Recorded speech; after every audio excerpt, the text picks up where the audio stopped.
to own a pair of Sony full-frame mirrorless cameras. There's never really a time where I can just throw one of those in my pocket or in a tiny bag and just bring it with me everywhere just in case. And so today I wanted to talk about the camera that is always with me and is always in my bag, and that is this little Digicam right here. So the first obvious question that comes up is why not just use your phone instead of something like this if you need something portable? And that's just going to be the fact that the files out of this camera come out of the camera a lot less processed compared to my phone. With my phone, I just find that I can't really do much with it. Everything is already pushed to the limit within the phone's processing as it takes the photo. With this camera, I find that there's just less going on, and I can actually push and pull files just a little bit better with this and recover just a little bit more information, and they handle just a little bit more similarly to my regular cameras. And so having a camera that I enjoy using that just slips in my pocket, it allows me to get shots that I wouldn't have otherwise gotten, and sometimes those end up being the best ones, just the random ones that I see. And randomly seeing shots like that allows you to train your compositional eye just a little bit better as well, so that's one of the reasons it's worth having, because while the images coming out of this might not be the best ones that are always going in my portfolio, that's still really helpful for you to get and stay in practice. One of the things I also like to use this for over my phone is just going to be the color rendition. Straight out of camera, the colors are just so much nicer. So there's a few reasons that I specifically like this camera, and the first one is obviously just that it's compact. One of the major things though that comes with that is that there's nothing that really protrudes from the camera weirdly. If you take a look at something that I'm showing on screen right now, which is my Canon SureShot Max, that also has a similar just boxy body shape, but some of my other point and shoot film cameras like that have weird protruding shapes that keep it from being just a simple rectangular prism. And so putting it in a pocket or in a bag just makes it a little bit more cumbersome to travel with and store. So that's something I do really like about this, is just that it's kept to that boxy form factor. Now I mentioned this earlier, but I actually do really like the color rendition of this. I can take the saturation and go crazy with it on these images, and it's just part of that early digital camera look, and it looks good. Now obviously I usually don't end up going quite that far, and I usually keep it within reason, but I find that it's just more excusable on this camera because of the color rendition. So just part of that look is the oversaturated digital look that you get out of this. Generally that oversaturation is going to be perceived as over-editing on modern cameras. One of the biggest reasons I love the photos off this camera is the small file sizes. Because you only have 3.2 megapixels, it's enough that you can get a usable image as long as you don't crop at all or barely straighten your photos even. So I can import these photos straight into Lightroom, and within a fraction of a second they're already uploaded into Lightroom and backed up and everything, and they can just process really easily within Lightroom. The files are not demanding at all within editing softwares or on your storage, which is really, really helpful. Alright, so let's get to the things I don't like about this camera and things that I would like to see improved if I were to switch to a different camera to always carry with me. And that's going to start with the dynamic range. That's probably the biggest limitation of this, I feel like. It's really poor, and because you can't recover much highlight detail or even shadow detail, it really does not have a lot of dynamic range, and you just can't pull much back later anyway.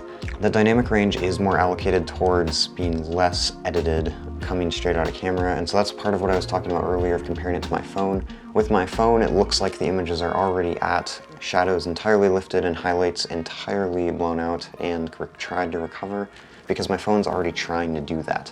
Whereas here, it feels like it just has less dynamic range to recover from, but it's starting at less processing. So the shadows aren't lifted out of camera, the highlights aren't recovered straight out of camera, so that just really helps.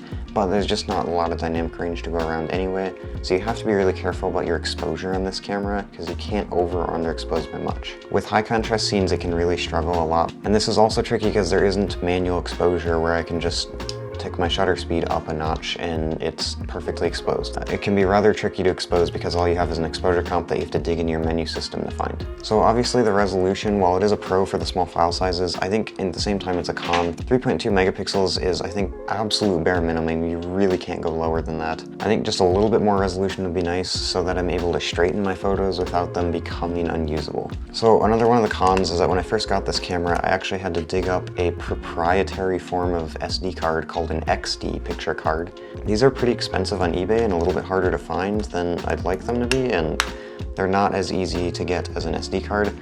So it did cost me a little bit more than an SD card, but not by a ton. But it was just an extra hassle to get this up and running. For most Digicams, someone would probably look at getting, they're not going to have this XD card because it wasn't around for very long, so not many cameras were made with it. But it is something to be aware of, is what actual format it gets saved on. An issue that I also actually have with my Sony a7R II, and that's just how slow it is to turn on.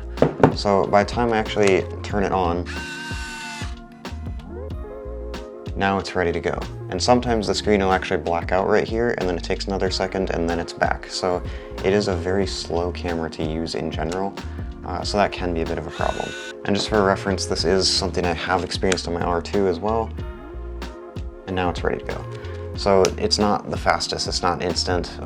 This one's definitely way more usable than what this is, but it's just something to keep in mind, is that it is convenient to have something that you can turn on and it's ready to go, and this is not that. So I also run into the issue where the batteries have died pretty frequently. They just kind of drain over time without me even using it, it seems like, so that can, but it is easy enough to just swap it out with AA's, so it's not terrible. So another reason I actually like to use this over my phone is going to be the zoom range. On my phone, you're just at 24, 26, 28 mil, depending on what phone you have. But for me, I think it's 26, and it's just really, really wide, and I don't like that at all. I would prefer something like a 35 or a 40 millimeter lens, and this allows me to get there because it has a zoom range. And at the long end, it is actually pretty usable. And so that's actually really convenient to have that, because my phone just does not have the focal lengths I want in it. 77 mil is a really weird focal length to be at, because most of the time it's just a little bit too long or not long enough. And so 50 mil would be really nice, and I can get that with this. 35 mil and 50 mil are some of my favorite focal lengths, and everything in between those two is really nice to have. And so having a zoom range like this is nice, because my phone just does not have that. Even though there are a lot of downfalls to it, I just enjoy using this camera. It's a little bit more fun to take pictures on this rather than my phone, and so ultimately it's just always in my bag, and it's always with me for whatever random shots I find. So is there a camera that you carry with you all the time? Let me know down in the comments below. Otherwise, that's all I have for you today, so have a great day and happy shooting.